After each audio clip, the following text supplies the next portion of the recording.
Before we get started, just a quick reminder, Sane Enough is for informational and entertainment purposes only.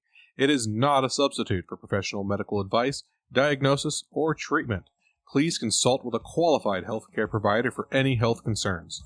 Thank you for listening. Please like, subscribe, give a thumbs up, and share Sane Enough across all platforms.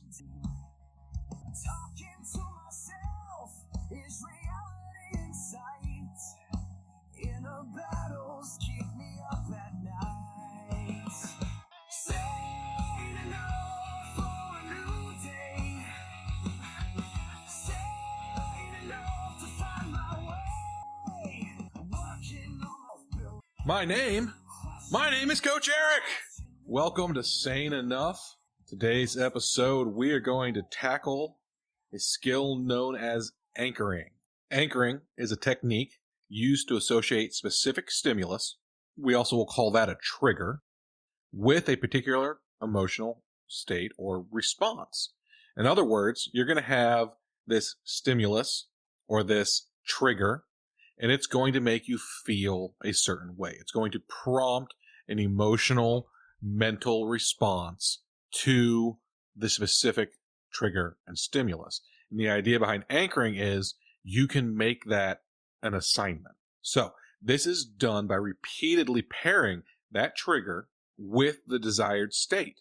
So eventually, the stimulus alone can trigger the state, right? That's how it goes from being a stimulus to a trigger. Is that you've done it enough that, boom, makes you happy, makes you less stressed, makes you relaxed. So how about some examples? What could that look like? So you've got a public speaker, and they've anchored the feeling of confidence to a physical gesture of touching their thumb and forefinger together. This is a great gesture because you can do it subtly. You can do it with your hand down at your side. You can do it with your hand in your pocket. You can do it behind a podium. No one has to see it, and you can still feel it.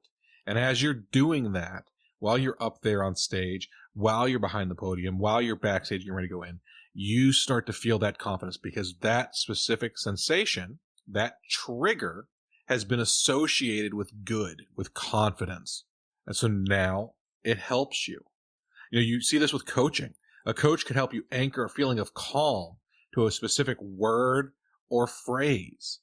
In sports, you'll hear a coach say, "You've got this," or "just you and the catcher."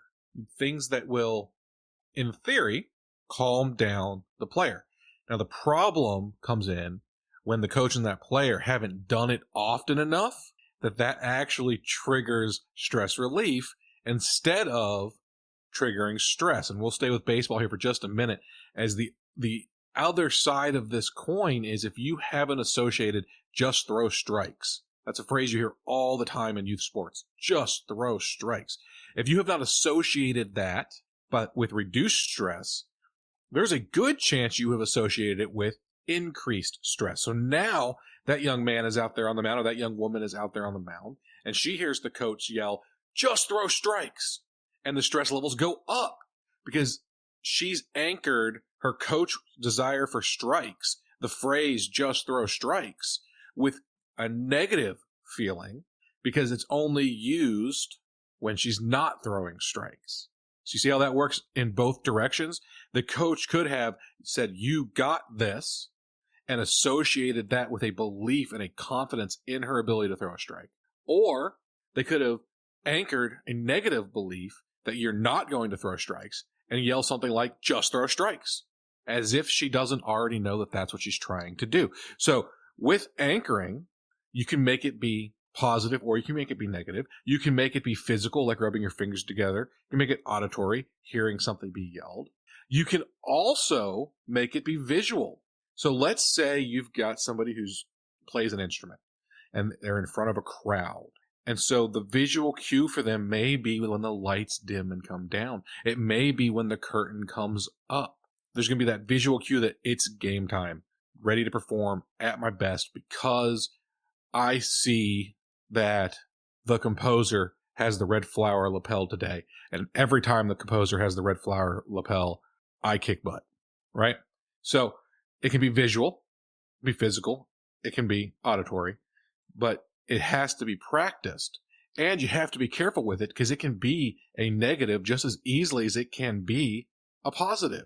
It's powerful. Anchoring is so powerful because it works subconsciously that you can improve your performance, you can manage your emotions, you can help achieve goals without having to consciously do something to change your mood, because your mood has such a drastic effect on your efficiency and quality of work. So it's great that you can go out there and anchor something. But let's take a step back and be honest about something about this. It takes practice. You can't just say, well, I'm going to anchor looking at my watch with always being on time. It's not going to work unless you make a conscious effort to be on time and to always look at your watch before you're on time. And you start making that association with looking at your watch with being on time. And you have the added risk, if you do something as loose as that, of making it stressful. So now looking at your watch makes you feel stressed about whether you're on time. You see how that snowballed? So it's important to choose something that isn't going to be a stress trigger. Anchoring isn't one of those nifty tools where you take something stressful and make it not stressful. It's a tool where you take something that's not stressful and use it to reduce your stress. So instead of looking at your watch as a way of making yourself be on time, you need to associate, say, a morning phrase, right? I get up in the morning and I give myself an affirmation of early bird. And that affirmation reminds me that I can move quickly and efficiently in the morning. And I associate that with a sense of feeling awake, of feeling energized. And so when I tell myself early bird while I'm looking in the mirror, now all of a sudden I'm getting cleaned up faster. I'm getting my contacts in better. I'm not dropping them on the counter. I'm brushing my teeth. I'm getting my socks on. I'm getting out the door in a much more efficient manner. I'm not associating it with a negative, don't be late. I'm associating with a positive, I'm energized and ready to go.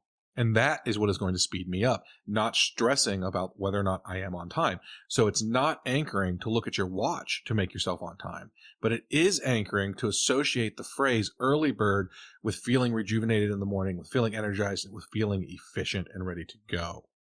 And I know that sounds all well and good. That's great, Coach Eric, but how exactly do I anchor a feeling or an emotion or a sense of self to something other than the thing that stresses me? Well, the first thing you have to do is you have to identify the desired state. You can't anchor for a whole realm of feelings. So you need to pick something.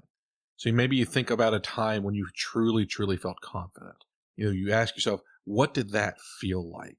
What did my body feel? What were the thoughts I was having? Was I breathing calmly or was I hyperventilating? Was I standing tall with my shoulders back or was I hunched over? Was I walking with a long, comfortable stride or was I taking little choppy steps like I didn't really want to go where I was headed? You think about all those things and you just kind of picture yourself in that mode. That's how you want to be when you do the anchor. So you're anchoring that sense. So you can then take the stimulus and turn it into a trigger to accomplish that sense. In other words, you're visualizing the best of you in that circumstance and assigning it a trigger.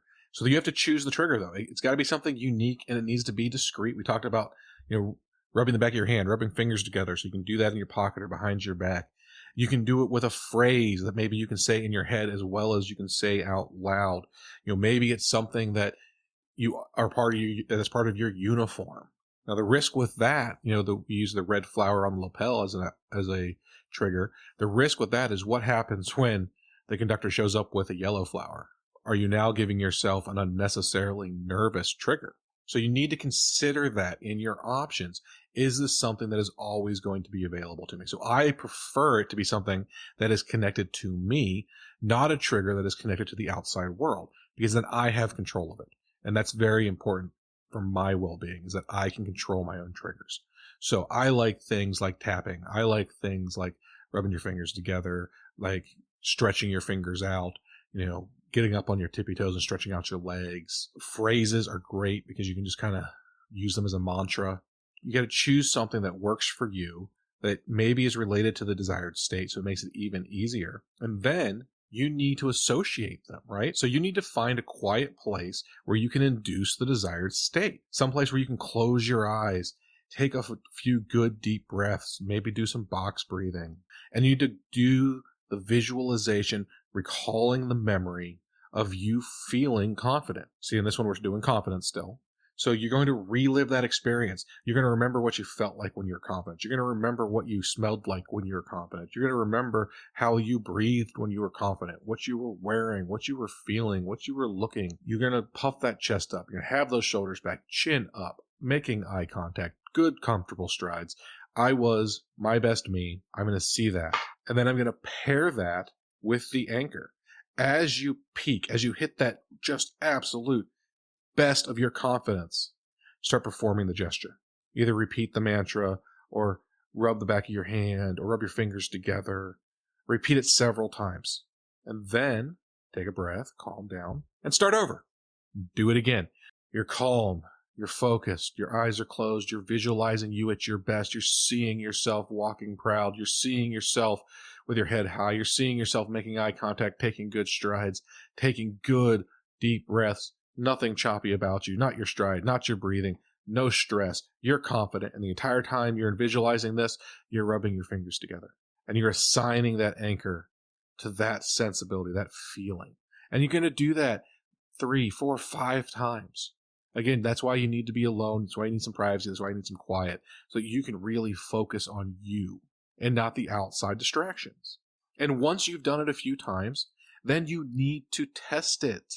You need to test it. You need to go out into the real world and in a time when you're not feeling at your very strongest, start doing your anchor and see if it makes you feel better. And then don't just leave it at that, right?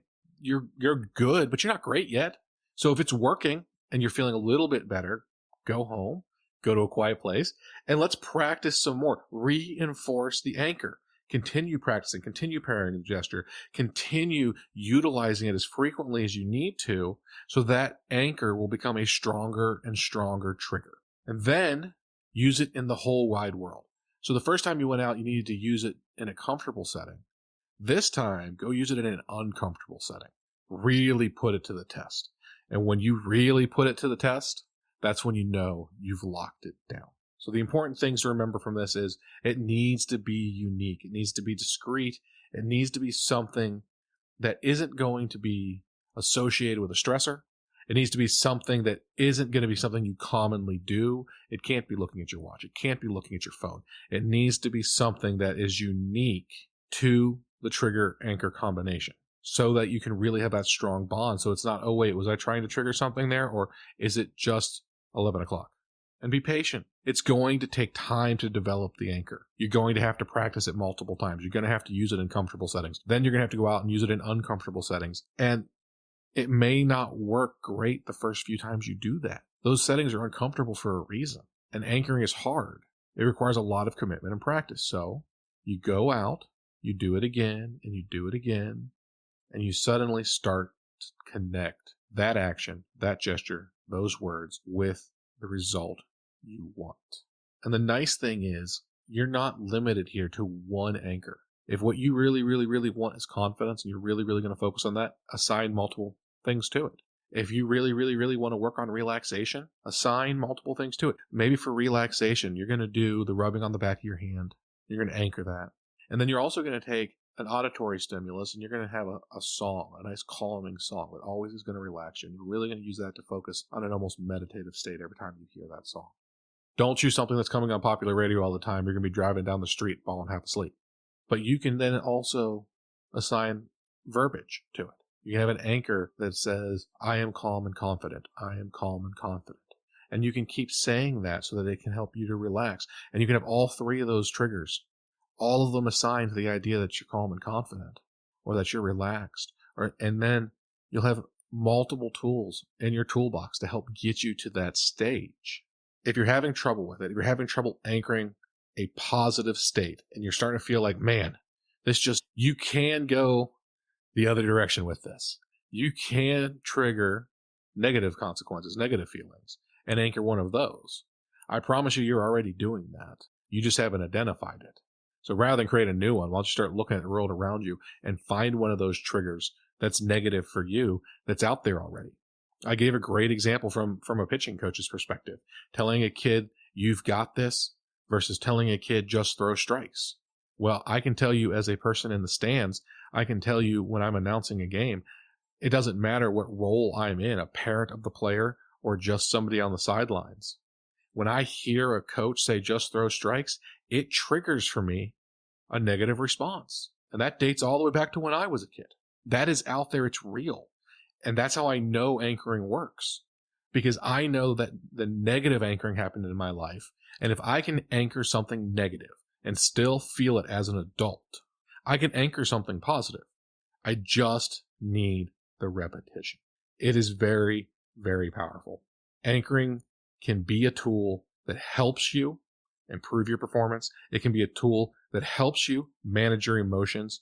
And when you can manage your emotions and you can improve your performance, you can achieve your goals.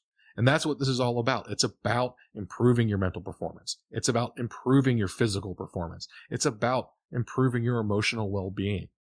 And it's about achieving your goals, because nothing is more rewarding than achieving something. Now, let's not go too far with this. Anchoring is not a magic bullet.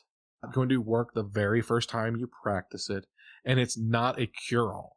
I wish I had a cure-all for you. I don't. But I guess that means I get to do more episodes. So, hey, look, I've just reframed that into a positive. Look, with time and effort, anchoring can be effective. It can be a very, very valuable tool.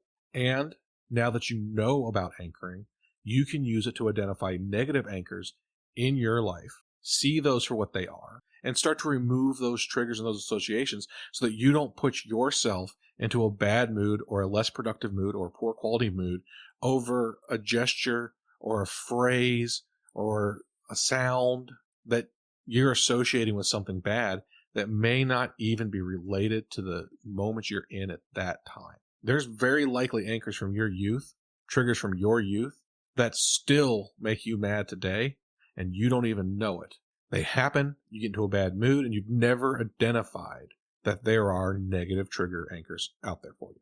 So, my challenge to you is to not only go out and practice a positive anchor-trigger relationship and develop one for yourself.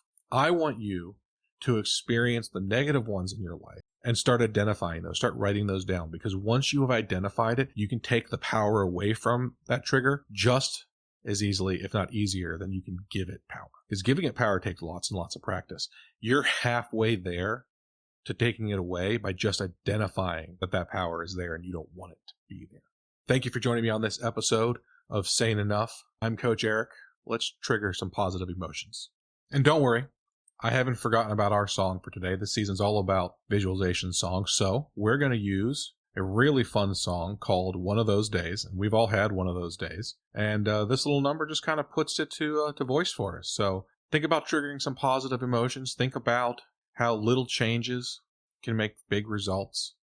And enjoy It's gonna be a good day. One of Those Days. Got a hole in my socket, I'm running late. I need caffeine, but the only coffee is a stain on my mug. Bread's gone moldy, even a PB&J is a bust. Man, I don't even have a clean spoon. Yeah, yeah, yeah, it's one of those days. Yeah, one of those days. Gotta figure it out. Yeah, yeah, at least I got 2 feet on the ground. Yeah, it might be the wrong side of the bed, but hey, I can say I woke up. It's been a good day so far. My truck won't start and my phone won't turn on. I guess I'll walk, cause I can't get a ride round here anyway. Now, of course, the rain's coming down in gusts and sheets. I guess I should have brought a boat, but, you know, I don't even have an umbrella. Who carries one of those anyway? Not me. Yeah, yeah, yeah, it's one of those days. Yeah, one of those days. Gotta figure it out. Yeah, yeah, at least I got 2 feet on the ground. Yeah, it might be the wrong side of the bed, but hey, I can say I woke up. It's been